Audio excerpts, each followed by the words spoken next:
When I moved to Sunset Pines, I wasn't looking for drama. I wanted space, quiet, and a place to decompress after 15 years in the army. My dog Duke and I found that in a modest two-story with a wide, clean driveway and a view of the hills. I paid cash. No mortgage, no landlord, no one to answer to. Or so I thought. My welcome committee arrived precisely 23 minutes after I unloaded the final box. She didn't knock. She didn't smile. She just stood there, stiff posture, pastel polo, clipboard in hand, as if she'd been summoned by the scent of independence. "I'm Karen Mitchell, president of the Sunset Pines Homeowners Association," she announced, without asking for my name. "I noticed your flagpole exceeds the approved height by 16 inches. I blinked. "Hi. You'll find the HOA manual in your mailbox. Page 17 outlines exterior aesthetic guidelines. Let me know once it's corrected." She pivoted crisply and marched back toward a beige stucco monstrosity 3 houses down. Her heels clicked against the pavement like a gavel declaring judgment. That was my first taste of Karen. Over the next 8 months, she fined me for leaving my trash cans visible for longer than community standards, that is, 38 minutes after pickup. She issued a written warning for the auditory offense of Duke's barking during a thunderstorm. She even photographed my backyard grill and accused me of unsanctioned open flame activity. It became a game. Every week, a new notice, a new invented violation. But I kept my head down, made the corrections that didn't compromise my peace, and ignored the rest. I'd faced worse than a clipboard-wielding tyrant in pressed khakis. Then came the wedding. I first heard about it through neighborhood gossip. Karen's daughter, Savannah, was marrying some social media fitness influencer with too many teeth and not enough shirts. The ceremony would be held at Karen's house, naturally. An exclusive affair for the HOA elite, residents only, as she liked to say, though that never seemed to include me.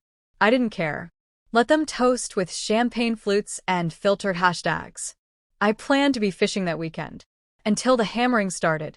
It was 7:12 a.m. on a Saturday. I opened my blinds and froze. Men in matching polos were constructing a wooden platform on my driveway. I threw on a hoodie and stepped outside.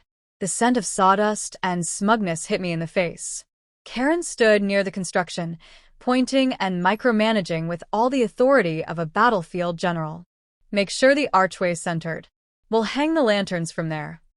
I cleared my throat. What exactly is happening on my property? Karen turned slowly, as if the inconvenience of my presence offended her more than the question. "Oh, good morning," she chirped.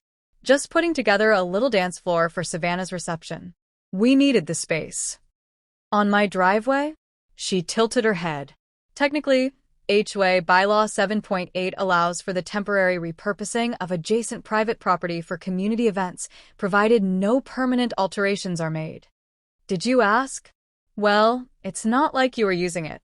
That's not the point." She patted my arm like I was a confused child. "You'll survive one evening without parking in your driveway. Think of it as festive cooperation."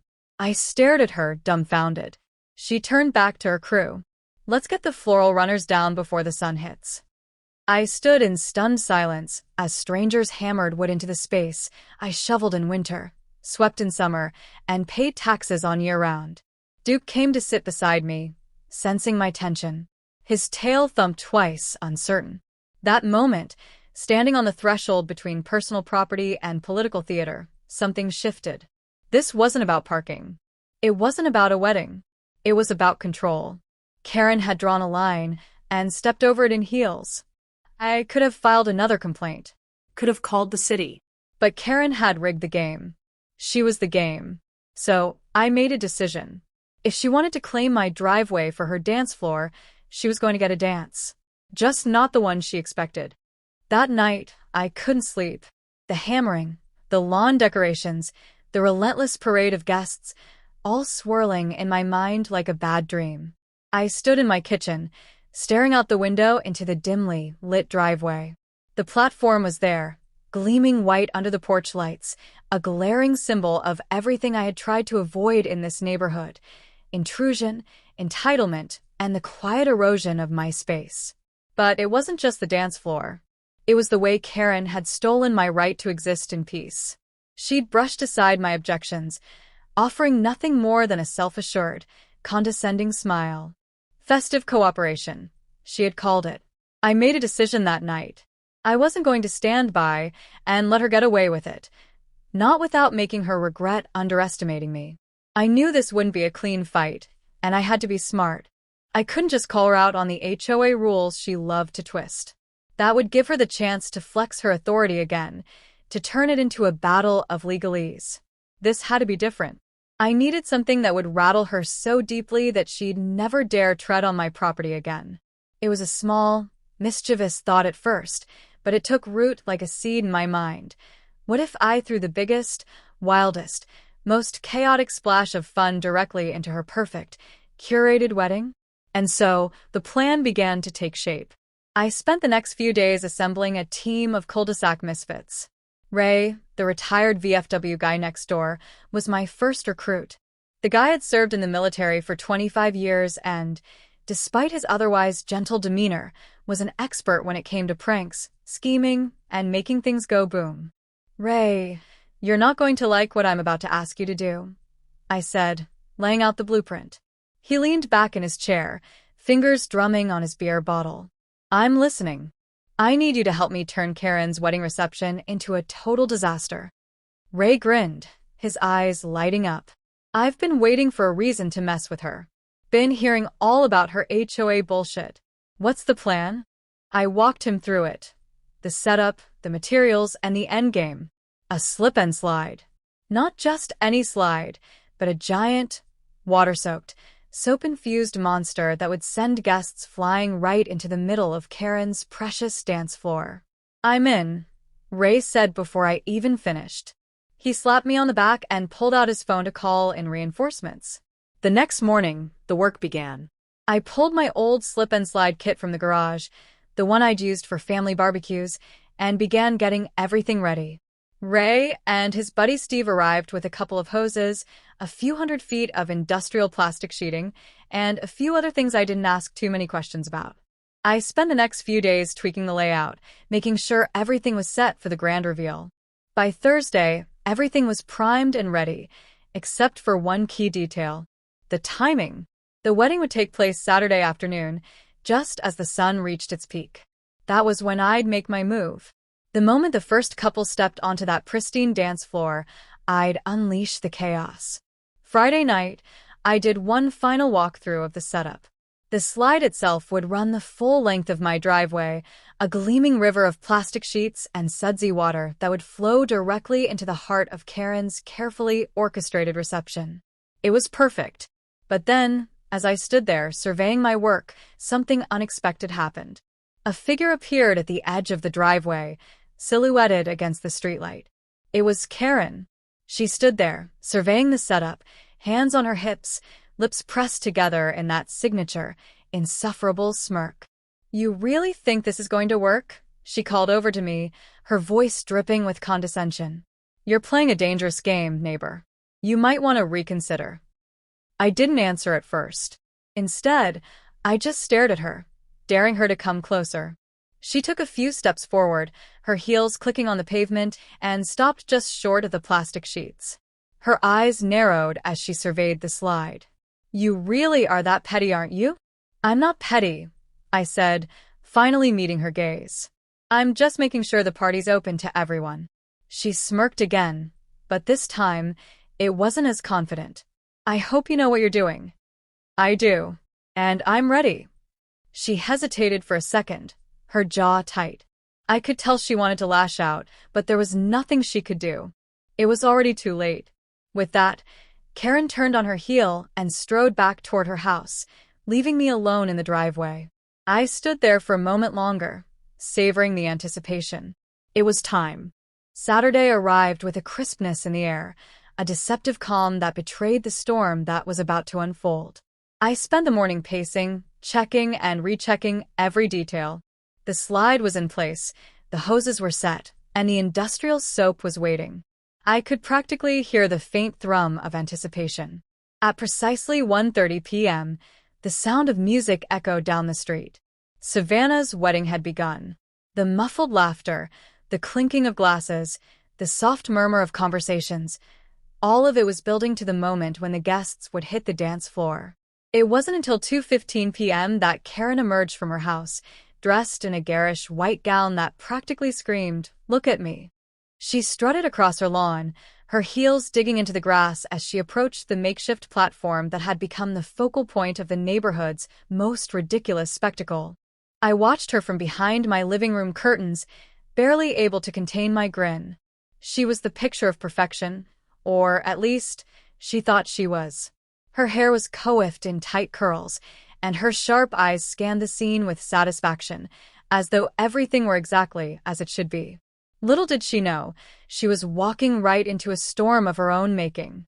I waited until she was about 5 steps away from the edge of my driveway, right at the threshold of her perfect little dance floor. Then I turned the valve. The moment the water hit, the transformation was immediate. The slide came alive as the industrial-strength hoses gushed out torrents of water, flooding the surface with slick, soapy suds.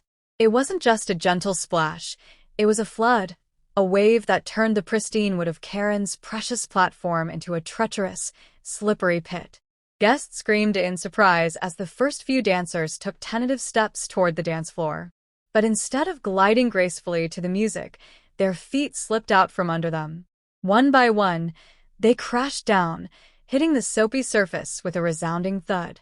Gasps of shock and laughter mixed into a chaotic blend of confusion. Who the hell did this?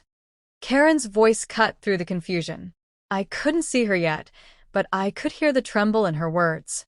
I stepped out from behind the curtains, holding a garden hose in one hand, the other hand resting casually on my hip. It's a slip and slide, Karen. Didn't you read the HOA bylaws? Page 35, community enjoyment is encouraged. The dance floor was not a sanctioned event. Her eyes locked onto me, disbelief spreading across her face like wildfire. Her mouth opened, but no words came out at first. She took a step back, her hands trembling as she tried to regain control of the situation. The wedding guests, once poised and elegant, were now sprawled out in the most undignified positions, trying to get their footing on the soapy surface, slipping, sliding, and crashing into each other like a bad comedy sketch. "Turn it off," Karen screeched, her voice breaking. "I can't do that," I called over, feigning innocence. "It's too much fun." I twisted the hose, making sure the water kept flowing at full force. The soap bubbled up, turning the driveway into a slick carnival of chaos. Some of the guests managed to crawl their way to the edges, but others were trapped in the middle, sliding helplessly across the floor. "Stop." Karen's voice cracked again. She took a step toward me, hands raised as if to demand answers. But she didn't get far. The guests who were still standing on the dance floor started slipping again, one after another, the whole crowd of them falling like dominoes in a cascade of mishaps. By now, the sounds of laughter and angry shouts had mixed into a frantic symphony. Karen's face was as red as a tomato, her tight grip on the lace of her dress threatening to tear it. She turned on me, fury blazing in her eyes. "You ruined my daughter's wedding." "Oh, Karen," I said, flashing her a smile as I let the water gush freely. "It wasn't my idea to make your wedding a community event. I just wanted to share in the joy." You son of a bitch." She clenched her fists, taking another step toward me, her face contorted with rage. The guests around her tried to pull themselves up, but they kept slipping. The music, once elegant and smooth, now played on in the background like a cruel joke, a reminder that this wasn't a ballroom. It was a battlefield. "I think you need to calm down. You wouldn't want to ruin your wedding day, would you?" It was clear she didn't have a response for that. Her hands shook, her chest heaved with each breath. She stood frozen for a moment, a picture of a woman completely losing control. Her carefully crafted wedding day was spiraling into the sort of chaos she had tried so hard to prevent in the neighborhood. "I'm going to make you regret this," she spat. I didn't flinch. "It's already too late for that." Karen stood frozen, eyes wide, as the last of her guests struggled to find their footing on the soapy mess I'd created. Her guests were no longer dancing in any conventional sense. They were scrambling, sliding, and laughing in a mixture of frustration and disbelief. The pristine, white dress she had spent months planning for was now soaked, splattered with water and soap, its delicate fabric clinging to her skin. It was a visual testament to the utter chaos she had unleashed by trying to control everyone. Her hands clenched into fists, trembling at her sides. I could see the rage building, but I wasn't about to let her take control of the situation again. The drama she'd created had reached its peak. She had no more power over this moment than she did over the soap bubbles floating in the air. The guests had stopped trying to dance. Now, they were in full-blown survival mode, slipping across the driveway like participants in an impromptu Olympic event. Some of them started laughing. Others sat stunned in the muck. Savannah, her daughter, was face down in a puddle of foam, her veil half submerged in the water. The air was thick with the sound of cursing, laughing, and the occasional, plaintive scream of someone tumbling into the mess once again. Karen finally snapped, her face purple with rage.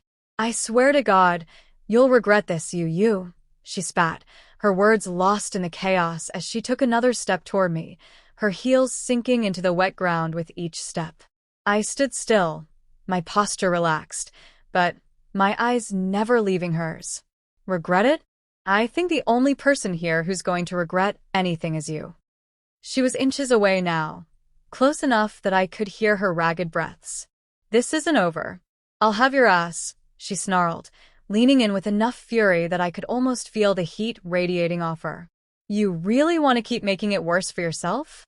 I asked, raising an eyebrow. "Because as it stands, you've got one hell of a party going on here."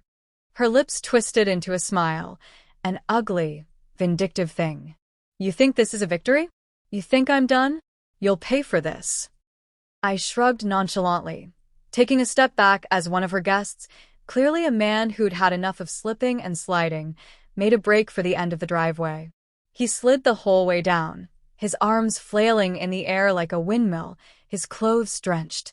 Karen looked down at the disaster she created, the destruction that had been wrought by her own arrogance. But before she could say another word, a figure emerged from the throng of guests, a flash of purple flowers and white lace. It was Savannah. "Mom." "What the hell is going on here?" she demanded, her voice barely audible over the laughter and commotion. Karen turned to her daughter, her face twisted in anger. "Savannah, this man ruined everything. He sabotaged your wedding. He made it into a circus." Savannah's eyes flicked from her mother to me, then back to her mother. She looked down at the slippery driveway and the havoc it had caused, her mother, her guests, her perfect day, all ruined in one swoop. For the first time, there was a flicker of realization in her eyes. "You did this, didn't you?" she asked, her tone soft but tinged with disbelief. I gave a simple nod. I didn't think it was fair to have my driveway hijacked for an event I wasn't invited to. So, I thought I'd contribute in my own way. Savannah opened her mouth to speak, but then closed it again, shaking her head as the realization dawned. "You know," she said with a wry smile, "this actually is kind of hilarious." For a split second, Karen's anger faltered, and she glanced at her daughter. Savannah, the bride, was now laughing with some of her friends, who were making a game of sliding down the driveway on their bellies like kids in a water park. It wasn't the perfect wedding Karen had imagined, but it was the wedding Savannah was getting. And it was messy, chaotic, and oddly wonderful. Karen's rage was still simmering, but the fire had gone out. She looked around at her guests, who were no longer taking her seriously. Some had already begun leaving, laughing, and exchanging contact info with one another for future real events. The once fancy reception was now a collection of muddy, disheveled people who would probably have more fun remembering this day than any perfectly planned affair. "Get your stuff and go," Karen spat, turning her back on me, now completely defeated. "This isn't over, not by a long shot." I stood there, arms crossed, a grin tugging at the corners of my mouth. "I think it is." As she stormed back into her house, I couldn't help but feel a small sense of victory. Not just because I'd won a petty war over a driveway, but because I'd made Karen realize something she'd never fully understood. The HOA, her rules, her control. It wasn't the end of the world. She wasn't the one who decided everyone's fate. People weren't scared of her anymore. In the end, the people she'd tried to control were the ones laughing. I turned to my driveway, the water finally beginning to recede, and nodded to myself. The day was done. The battle was over. And Karen? Well, I had a feeling I wouldn't be hearing from her for quite some time.